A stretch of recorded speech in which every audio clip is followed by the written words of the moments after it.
Hello, everyone. Thank you so much for joining me today. I'm going to keep this brief today and talk about something that's pretty important. And I have 9 tips about what not to do once you are in the home buying process. And pretty much all of it has to do with the loan. So, the first thing I want to go over is do not change jobs or become self employed. Once you get a pre-approval and you're under contract, even if you absolutely hate your job, hang in there. Once you've closed, if you need to change jobs, do that then. But otherwise, you need to keep that same steady employment. Most of them are going to need to see at least, 30 days on the job. So don't change jobs once you are under contract. The next thing is don't make a big purchase. So don't go and buy a car, buy a truck or a van or a boat, unless you're planning on living in it. Don't go and buy that.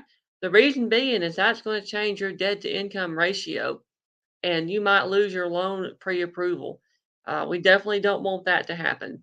And any of these things that I'm talking about right now can affect your ability to buy a house.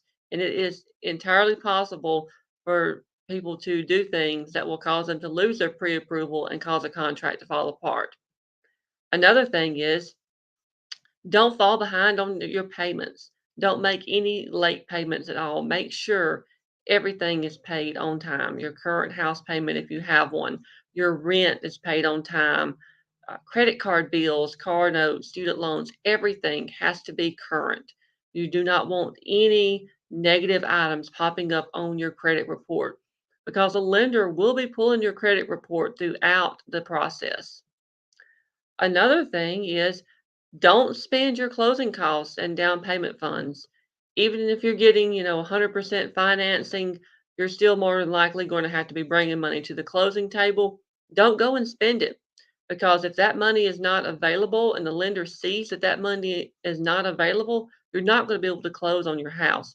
You have to bring a cashier's check, certified funds to closing. And if you have spent that, then you're not closing on that house. And everything you've already spent on that house, as far as the appraisal, as far as the home inspection, that's gone. So you don't want to make any of these mistakes. Next one is don't let anyone else pull your credit score. Don't go out and start shopping for furniture and just say, hey, I'm just going to see what I can afford to get financed. Or don't go car shopping even if you're not going to buy the car right then. Don't let anybody pull your credit because that sends up a flag to the lender that, hey, you may be about to spend more money. And again, that's going to affect your debt to income ratio. And if you don't know what that means, that just means the amount of money that you make per month compared to the minimum payments on your existing debts. So that's the minimum payments on credit card balances, student loans, your car notes, anything like that. And your particular loan will have a maximum debt to income ratio, which will include your mortgage payment. That's how they come up with how much house you can afford, how much your mortgage payment will be.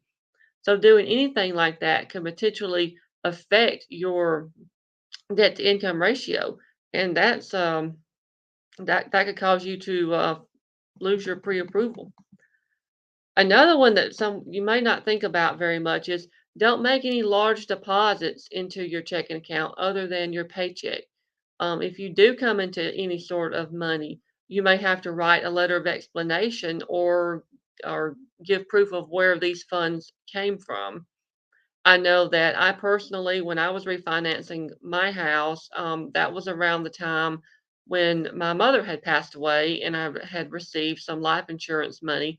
And I had to give explanations about, different things. So let's say you sell a car or something like that. If you go and deposit that money, you're going to have to give an explanation for it. So it's just better not to make any large deposits once you're under contract. And also, don't change banks in the middle of this. If you are unhappy with your current bank, just like I was talking about with your job, wait until after you've closed on your home. Don't close out your checking account and open a new one, change banks, nothing like that. We need to keep everything, just keep everything on a straight path. Don't change anything like that. Once you're closed and you have the keys to your house, if you need to change jobs, if you need to change your bank account, that's fine. Next up is do not co-sign for anyone. Um, if someone is asking you to co-sign for them to buy a car, to get a personal loan or whatever, that goes on your credit report as well. So do not co-sign for anyone because that will be counted into your debt to income ratio. So really, even before you get a pre-approval, it would be advisable to not co-sign for anybody. Or if you have in the past, and it doesn't matter that, the other person, your relative or whoever is going to be making the payments, it's still going to show up on your credit report as well. So if you have co-signed with someone in the past and they've been making the payments steadily, you may want to see about trying to get that off of your credit. So you can, it doesn't affect your debt to income ratio. Again, it doesn't matter if someone else is making the payments, it's still on your credit report. And the last little quick thing is don't run up your credit cards. Don't increase the balances on your credit cards. I know it's tempting that, hey, you fixing to buy this beautiful new home. You want to go out and you want to buy some furniture. Maybe you want to go ahead and buy some appliances, some decorations, whatever. If you run up your credit card balances, that's going to increase your minimum payment. And again, that might cause you to have issues with the existing pre-approval that you have. So, anyways, these are just some quick tips that I have, and feel free to reach out to me if you have any other questions, or reach out to your loan officer. If you're thinking about buying a home and you haven't started the process yet, Dallas and I would be more than happy to help you get the ball rolling, and we can put you in touch with some fabulous lenders who will tell you what to do, what not to do, and get that loan process started. So, you know what? I didn't even introduce myself at the beginning again. So I'm Amy Brown. I'm a realtor with Next Generation Real Estate Group. My husband Dallas Brown, he's also a realtor, so we're kind of the team, the Brown team, and we would absolutely love to help you out. I hope you found this little webinar useful, and thank you for taking the time to watch. And hope everybody has a great day. Bye.